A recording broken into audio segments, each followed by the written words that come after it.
Hi everybody. I'm here because I have a confession to make. I love food, but I'm not a foodie. I don't have a very great ability to differentiate amazing food from really good food from what a lot of people consider to be awful food. So as a result, while I appreciate a great steak or an amazingly well-cooked meal every now and then, I'm just as happy most of the time eating a sandwich or having a salad or getting a burrito from Taco Bell or having a Big Mac from McDonald's. So because of that, I don't always eat the healthiest because, well, frankly, I'm super lazy, and if I'm hungry, especially if I have something else that I want to be working on or want to do, I'll just eat whatever's the easiest or nearest by, or sometimes I just won't eat at all.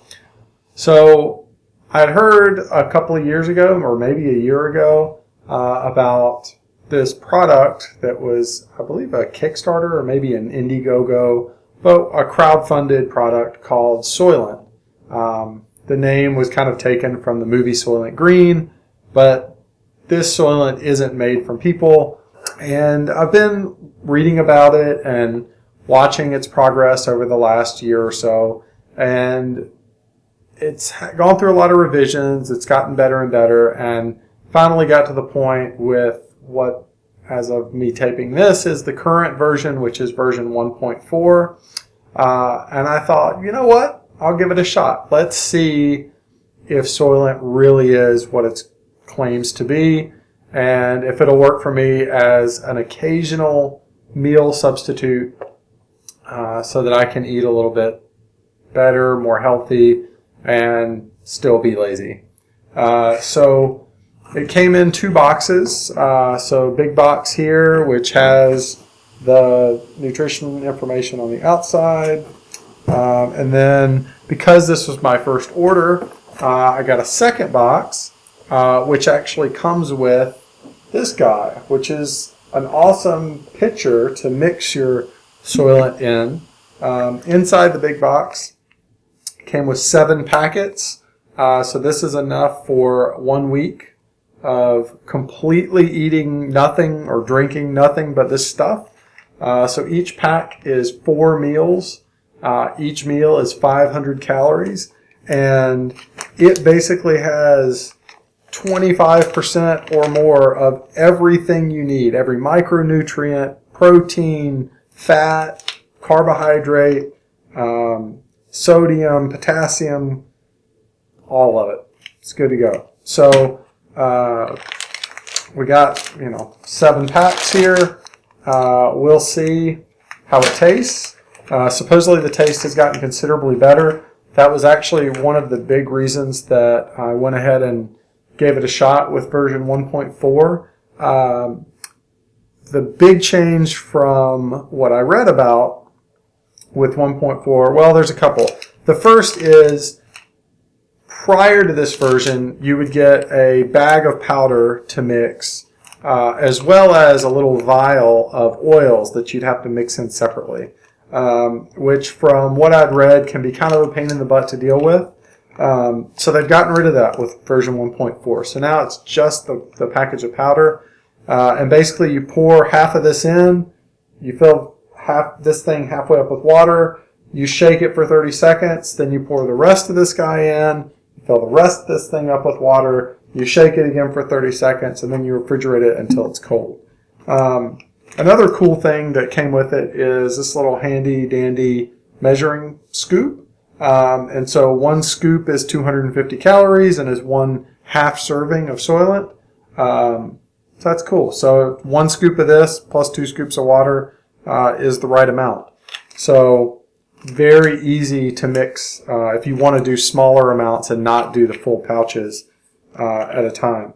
The other reason that I decided to give this a go. I hadn't really looked into it until recently, but I actually have a food allergy to soy. It's not a serious food allergy. I don't get sick or have to go to the hospital or anything like that. Just upsets my stomach.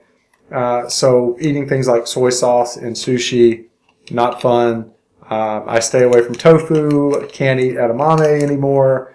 But as a result of that, or I guess as a side effect of that, most of the meal replacement bars that you can buy and most cheap sources of protein actually use soy as the derived source of that protein, which leaves me out of luck. The cool thing with Soylent is that the primary source of protein in this stuff is actually rice instead of soy.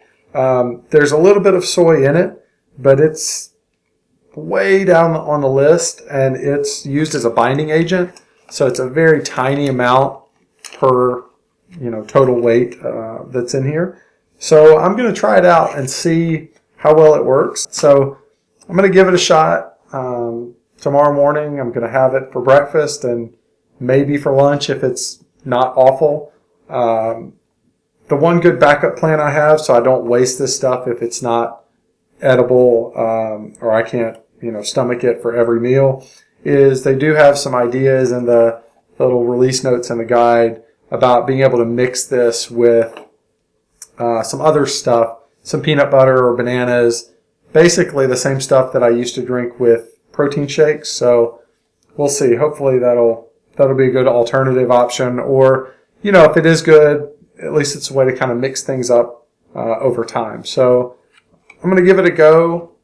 Wish me luck. We'll see what it's like. And if it does work out, this ends up equating to cost about $5, I believe $5 a day. No, that can't be right. $5 a meal. That's what it is. I think it's $5 per meal. So it's not paying that much more. And with this, I don't need to take a multivitamin. And I really don't have to buy anything else. So I feel like the convenience factor will be worth it if it actually tastes good and I enjoy eating/drinking it. Talk to you guys soon.